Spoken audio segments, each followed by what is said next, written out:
Você já olhou para o balanço de uma empresa, viu um número enorme na parte da dívida e pensou: meu Deus, essa empresa está quebrada. Esse é um dos grandes erros que muitos investidores cometem no mercado financeiro. Nem toda dívida é ruim, e entender isso pode ser a diferença entre investir em uma boa empresa ou cair num mico da bolsa. Hoje eu vou te mostrar de forma simples e prática como saber se a dívida da empresa está sob controle e como os grandes analistas fazem essa leitura antes de decidir investir. Seja muito bem-vindo, meu nome é Caio Miles, eu sou especialista em finanças e investimentos, com ênfase na análise fundamentalista de ações, e nesse canal nós conversamos sobre todo tipo de investimento, mas é claro, com foco no universo das ações. Muita gente acredita que para saber se uma empresa está ou não endividada, basta olhar para o valor total da dívida, mas na prática isso não importa tanto quanto saber se aquela empresa gera caixa suficiente para pagar as suas obrigações sem comprometer o seu crescimento. O que eu vou te mostrar hoje é o mesmo raciocínio que os gestores utilizam para saber se uma empresa está ou não financeiramente saudável. Você vai conseguir aplicar isso nos seus investimentos ainda hoje. Bom, então vamos lá. A maior armadilha que os investidores iniciantes caem é olhar somente para o valor absoluto da dívida. Ele olha lá para o balanço, vê que a empresa deve 50 milhões e automaticamente conclui que a empresa está mal. Mas o que acontece é que esses 50 milhões eles podem ser pequenos quando comparado ao tamanho da empresa. É a mesma coisa que você olhar para os gastos de cartão de crédito de uma pessoa e deduzir que ela gasta demais, que ela está endividada, sem saber o quanto ela ganha. Ou seja, se uma empresa deve 50 milhões, mas ela faz muito mais de geração de caixa, aquele valor é irrelevante. A realidade é que quando a gente aprofunda no assunto finanças, seja pessoais ou corporativas, a gente entende que a dívida em si não é um problema, e sim a relação entre a dívida e a geração de caixa. Empresas endividadas, mas com forte geração de caixa, conseguem se alavancar para crescer, enquanto outras empresas que têm um caixa mais fraco e poucas dívidas podem acabar não tendo fôlego para suas operações e aí sim recorrer a mais empréstimos e isso acabar se tornando uma bola de neve negativa. O segredo então está em olhar o endividamento relativo e não o endividamento total, e para isso a gente tem, claro, alguns indicadores fundamentais para que a gente possa ter mais assertividade nessa análise. O principal indicador para nós aqui nesse assunto é a dívida líquida dividido pelo EBITDA. Ele vai mostrar quantos anos a empresa precisaria, utilizando somente o seu lucro operacional, para pagar a sua dívida total. Então, quanto menor for esse número, melhor para nós. Mas fica tranquilo que a hora que a gente entrar no passo a passo prático, eu vou te mostrar como você consegue chegar na dívida líquida e também o que é o EBITDA e como você consegue chegar nesse valor. Caso você não saiba, no passo a passo prático você vai entender um pouco melhor, fica tranquilo. Além de analisar esse indicador, é muito importante a gente entender qual o perfil da dívida. Uma dívida que tenha um perfil de vencimento mais longo, ela costuma ser menos arriscada. Então, por exemplo, uma empresa possui uma dívida muito grande, mas que ela vence em 10 anos. Esta dívida tem menos risco, oferece menor risco do que se a dívida fosse pequena, mas vencesse daqui a 6 meses. É importante a gente se atentar também à taxa média de juros e à exposição cambial, uma vez que uma dívida em dólar é muito pior quando o câmbio dispara. Um bom exemplo para a gente analisar essa exposição cambial é a Petrobras lá em 2015, no auge da crise de 2015, quando a dívida da empresa praticamente explodiu só com a desvalorização do real. Ou seja, mesmo sem a empresa aumentar a sua dívida nominalmente falando, aquele número nominal não aumentou, a dívida praticamente explodiu justamente porque o dólar explodiu. Agora que você já está contextualizado, chegou a hora da gente colocar na prática, no passo a passo prático, todo o conhecimento que você aprendeu nesse vídeo aqui e já aplicar nas suas análises, nos seus investimentos aí. Mas antes eu vou pedir para você se inscrever nesse canal aqui e deixar o seu like, porque juntos nós podemos fazer a diferença. O objetivo desse canal aqui é levar educação financeira para as pessoas, principalmente na parte da análise de ações. Porque eu acredito que quando as pessoas investem em ações, elas estão dando mais valor ao seu dinheiro, não estão perdendo lá na renda fixa e nem perdendo para a inflação.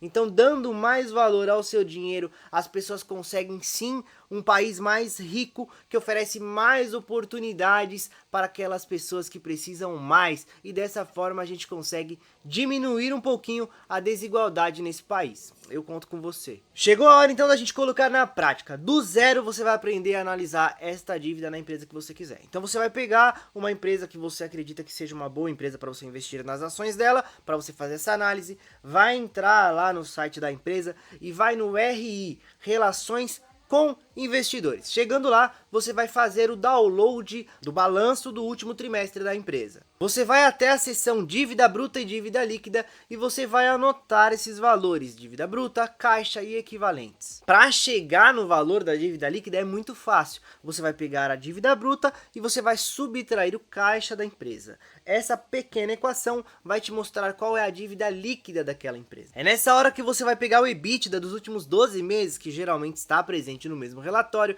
e vai dividir a dívida líquida por ele, assim chegando no valor que a gente quer. Se você não sabe o que é o EBITDA é uma sigla que em inglês significa Earnings Before Interest, Taxes, Depreciation and Amortization, que em português nada mais é do que lucros antes de juros, impostos, depreciação e amortização. É o lucro operacional da empresa, porque antes de pagar todas essas coisas que a gente falou, é o lucro operacional que vai ser calculado. Bom, mas nada adianta eu te mostrar como chegar nesse valor de dívida líquida dividido pelo EBITDA se eu não te mostrar como analisar, como interpretar esse resultado. Se o resultado que você obter lá for menor do que 2, isso quer dizer que a empresa está em uma situação confortável. Ou seja, fiz a continha lá, deu 1,5. Isso quer dizer que a empresa está sim em um cenário de dívida confortável. Entre 2 e 3 é até aceitável. Quer dizer que a empresa não está tão confortável quanto num indicador menor do que 2,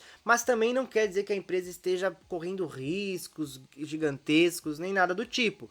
Quer dizer que dá para levar, dá para você encarar como algo aceitável. Já acima de 3 é sim um sinal de alerta de endividamento excessivo. Então é preciso ter cautela ao investir nessa empresa. E aqui vai um ponto muito importante que você deve conhecer e precisa se atentar. Empresas de setores diferentes possuem estruturas de capital diferentes. O que é uma estrutura de capital? São as fontes de financiamento das operações daquela empresa, geralmente compostas pelo capital dos acionistas, pelo dinheiro ali dos sócios, que é o patrimônio líquido, e também pelos empréstimos, pelos financiamentos, pelo seu endividamento. Então a estrutura de capital geralmente é composta pelo patrimônio líquido mais endividamento. Empresas de setores diferentes, como eu já mencionei, elas possuem essa estrutura diferente. Então você tem que analisar por setor, por empresa. Não dá para ser uma coisa geral, generalizada. Por exemplo, empresas que possuem uma receita mais previsível, elas podem operar com uma dívida mais alta,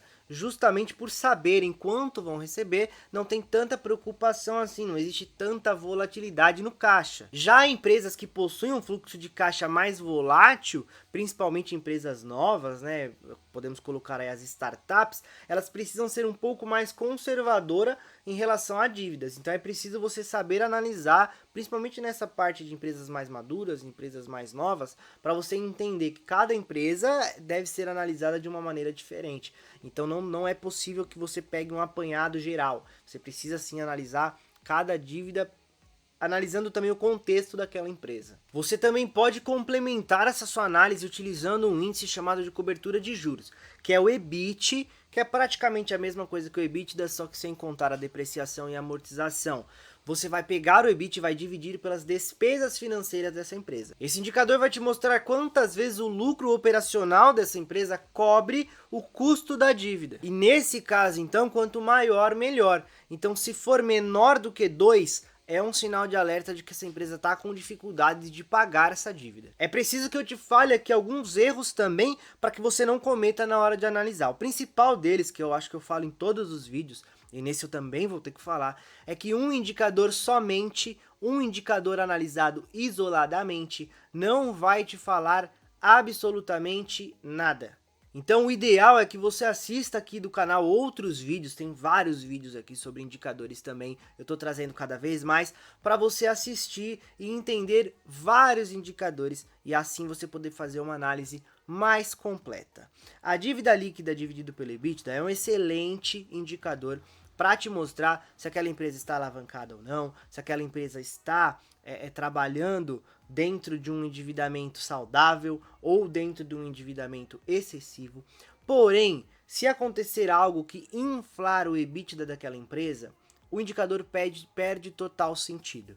Então, por isso você precisa entender de outros indicadores para analisá-los em conjunto. Um outro erro também é ignorar o contexto da empresa, né? Às vezes a empresa está em um momento de expansão e por isso ela está alavancada. Isso não quer dizer que seja ruim, isso quer dizer que você precisa entender se aquele endividamento é realmente saudável. Às vezes a empresa está realmente com endividamento excessivo, mas o caixa dela consegue pagar folgado, tranquilo, e aquele endividamento está servindo sim para o crescimento daquela empresa. Então no futuro você vai colher maiores frutos ao investir nela. Por isso é preciso entender também o contexto em que a empresa está inserida, principalmente ali o ciclo econômico, né? É importante entender um pouquinho de macroeconomia nessa parte, mas nada difícil. Você consegue entender o que está acontecendo no cenário macroeconômico, porque que a empresa está naquele endividamento naquele momento. Então isso também ajuda você a ter uma visão mais ampla. A maior lição que esse vídeo deixa para nós aqui é que a dívida não é necessariamente ruim.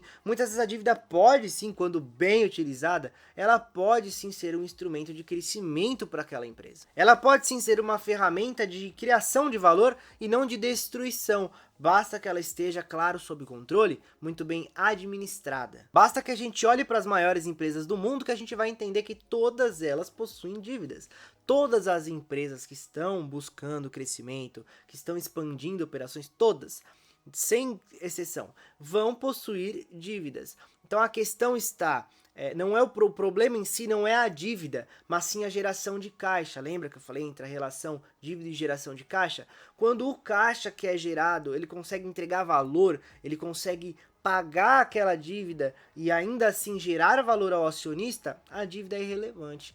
Pelo contrário, ela pode ser muito relevante no sentido positivo. Então a dívida para expansão, para comprar concorrente, para investir em tecnologia, para investir nas operações da empresa, ela é positiva. A dívida para cobrir rombo, essa sim é negativa. Da próxima vez que você olhar para um balanço, não se assuste com o valor da dívida. Tente entender mais a fundo. Utilize esse vídeo que eu passei aqui para você conseguir ter uma base legal também, para você conseguir analisar essa dívida e entender ela mais a fundo para ver se ela é uma dívida positiva ou se ela é uma dívida negativa. E eu tenho certeza que fazendo isso você vai ser muito mais assertivo aí nos seus investimentos. Já comenta aqui embaixo se você já sabia analisar uma dívida ou se agora você vai começar a olhar com outros olhos para as dívidas das empresas. Eu espero que esse vídeo tenha agregado na sua vida, assim como foi um prazer para mim fazê-lo. Um grande abraço e até a próxima.